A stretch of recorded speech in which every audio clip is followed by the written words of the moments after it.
And then we come back to an issue as we bring Harry Kane into the conversation and the striker position into the conversation.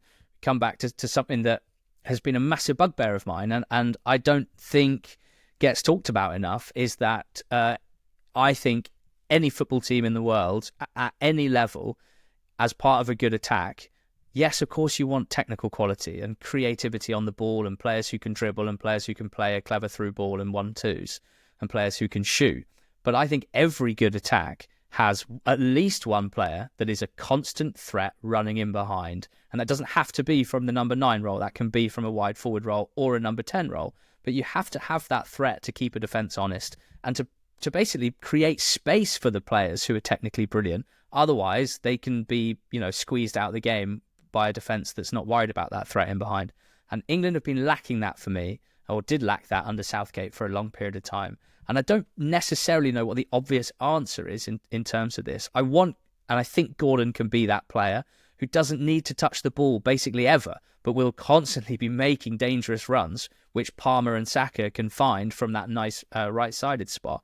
But Kane doesn't particularly offer those runs either, and that's where I'm interested in a world where Harry Kane doesn't play pretty much every minute, doesn't start pretty much every game for England, partly because of this obsession that I have with needing someone to stretch the defensive line in order to create space for all of the talented players that we've just spoken about.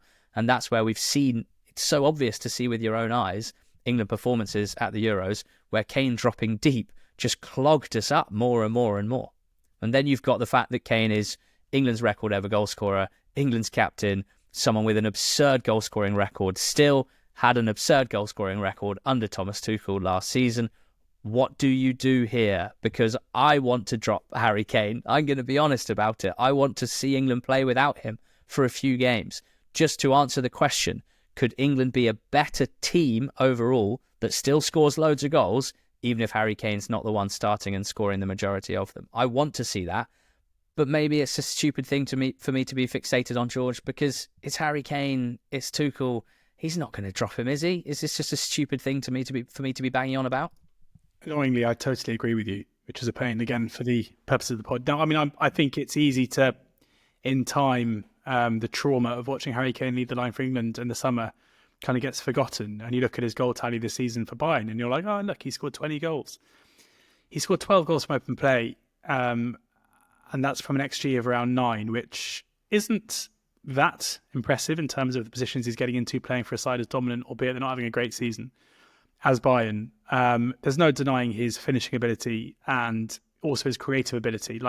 He is an unbelievable finisher. He is clutch in big moments. He's been a huge player for England at big moments. But I cannot help but feel like maybe if we had someone a bit more mobile leading the line for us, we wouldn't have needed those clutch moments in recent times. It's gone from feeling like he was the main reason why we were good in 2021 and to an extent in Qatar too, when he kind of got going after a disappointing start, to now feeling like he's holding us back. And yes, I know there were kind of question marks about his back and his injury last summer, and maybe he wasn't fit. But even now, it feels like his mobility is a real issue. And if we are going to be a side that dominate games and look to be aggressive out of possession, having a guy that cannot press from the front is a big issue. So I am very much of the opinion that Ollie Watkins should be given an opportunity to lead the line for England in the immediate future, because I feel like he's also a very good finisher. He's also someone who can be creative and can link play well. He isn't as good as Harry Kane at scoring goals. That is a given. But his all-round game might be more conducive to what we need, rather than at times, it's a bit of a cliche, but effectively playing with 10 men when we're without the ball, as has been the case with Kane. Watkins, I think, will obviously be in the squad. Yeah, it's the Kane situation. I think it's a situation that, at the moment, yeah, I think you're right, Ali. It'd be interesting to see us play without him in the immediate future, but I think it's one that Tuchel can probably kick that can down the road for a little bit. But the 2026 Harry Kane, is he the man to lead us into that World Cup? I think that will be one of the big questions going into that tournament. Apart from that, other options in the striking department, you've got Solanke, who has impressed at times for Spurs, I think, this season. Has also had a few injuries, and Spurs have had, a very difficult season as well. So it's slightly difficult to judge him, I guess. But I think he's certainly someone who would expect to be in the squad. You've got, I mean, we haven't spoken about Marcus Rashford at all, and he's obviously had a very difficult time of it for Manchester United, but now has gone to Aston Villa, and there are some perhaps green shoots of hope emerging that he could potentially get back to some form. He's had a few moments so far. Sancho has been playing for Chelsea, but he's more he's one of the wide he's one of the wide forwards, I suppose, in terms of talking about central striking options. The other, Liam Delap has had a good first season in the Premier League. Has had a good season in the Premier League with Ipswich. Has impressed in moments here and there. Scored some nice goals. Scored penalties. And then what about Ivan Toney, George? I've seen you've had a couple of back and forths with a few fans around Ivan Toney recently. I mean, he's obviously gone to Saudi. He was in the squad in the Euros. He did contribute in the Euros. Came off the bench in that game against Slovakia, and also scored the penalty, one of those penalties against Switzerland. I wouldn't completely rule him out. I think in terms of, obviously Saudi is a diminished level, vastly diminished level compared to the Premier League, but he didn't play loads of football really because of his lengthy ban before the Euros, and he didn't get on the pitch much. But when he did, he played a very specific role, and he was there as one of those really super reliable penalty options if you need it. And in a tournament, if you're going to win it, the chances are you will have a penalty shootout at some stage. So I don't think he should be completely discounted. I think he can still do the things that he's done for England in the past if Thomas Tuchel wants him to be that guy. I think there are kind of a few reasons why I really disagree. There is like a precedent to be set by Thomas Tuchel, I think, about players that want to move to Saudi. And in my mind, when Ivan Toney made the decision to take that move, he'd have been fully aware of the likely repercussions of making that move and what that would be for his England career. And he didn't really seem to care. Like, it didn't seem to dissuade him. When Jordan Henderson played for England and captained England, having made the decision to move to Saudi, there was public outcry about that decision from Gareth Southgate. And it eventually led to, for various reasons, Henderson, making an absolute fool of himself when giving an interview off the back of that, but also making the decision to move back to Europe just before a major tournament. And I'm sure it wasn't, the whole reason wouldn't have been to work his way back in the England squad, but I'd be amazed if Gareth Southgate hadn't had a word with him and said, realistically, if you want to try and play your way into this squad, you're going to have to make this move. And I think that kind of reversed the precedent to an extent.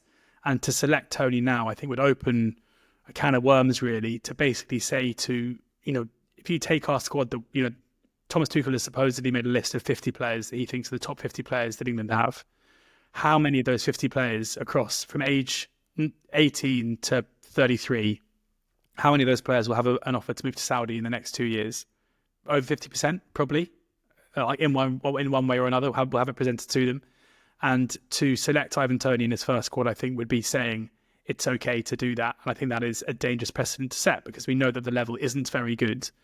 And there is there's no evidence to suggest that their level won't drop off. And Ivan Toney, you've got someone who, even when he was a very good Premier League player for Brentford, and I love Ivan Toney, he's someone that I watched and witnessed come through the EFL. I loved him at Brentford. It upsets me that he made the decision to move, but you can't begrudge someone that much money if they're happy to face the repercussions for that. And one of those is probably not being selected for your country. But he made the decision having previously not really got much of a look in for England when he was quite a good Premier League player. So the idea that now, when he's scoring a lot of goals against effectively National League defences, that should mean that he re-enters the equation doesn't make sense. In my mind, either you think that Ivan Toney should have been selected in the squad under Lee Carsley and still do, or you think he shouldn't have been selected in the autumn and you still don't. Because I generally think that form against that level of opposition is basically irrelevant. We saw N'Golo Kante do pretty well for France, having moved to Saudi, so it can obviously happen. But then you look at Cristiano Ronaldo, who puts in incredible numbers in Saudi Arabia, and his performances for Portugal last summer were embarrassing. Like, the guy can barely move. So, I'm pretty strong both in terms of quality, but also the message it sends out that Toney should not be even considered for the squad. I think I lean towards George here. I think one of the reasons that these guys are so good is because they are in environments at club level that challenges them every day, that demands that they have to be absolutely at it, that they have to be performing at a very, very top level. And the environment that they're in makes that a lot easier because everyone's at it, everyone's doing it. And I'm not an expert on the Saudi Pro League. I don't want to sound ignorant, but I have watched every goal that Ivan Toney has scored.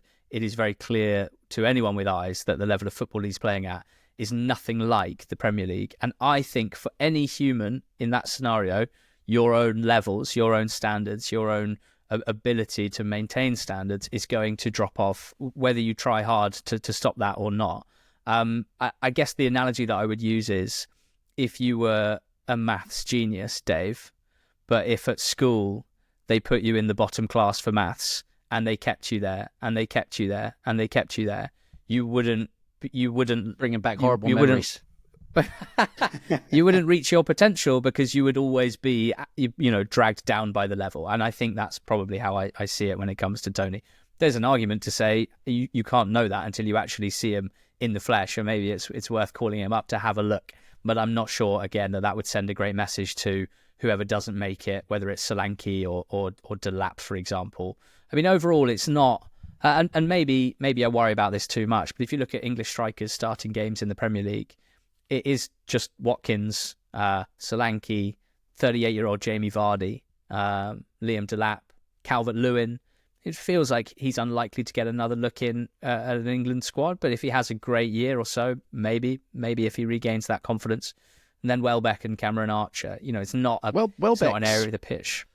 Welbeck's one who has been... You have noticed a lot of people going, you know what? We could do a lot worse than get Danny Welbeck back in there playing well. And you got Wayne Rooney and people like that saying, oh, you know what? United could do with a player like him, etc., etc. But playing well, you can't take that from him. At the moment, one of the informed English strikers in the Premier League. Yeah, that's completely fair enough. He'll be closer to 36 than 35 by the time the World Cup comes around, but maybe there's a spot for him. Maybe there's a spot for him. Maybe there isn't.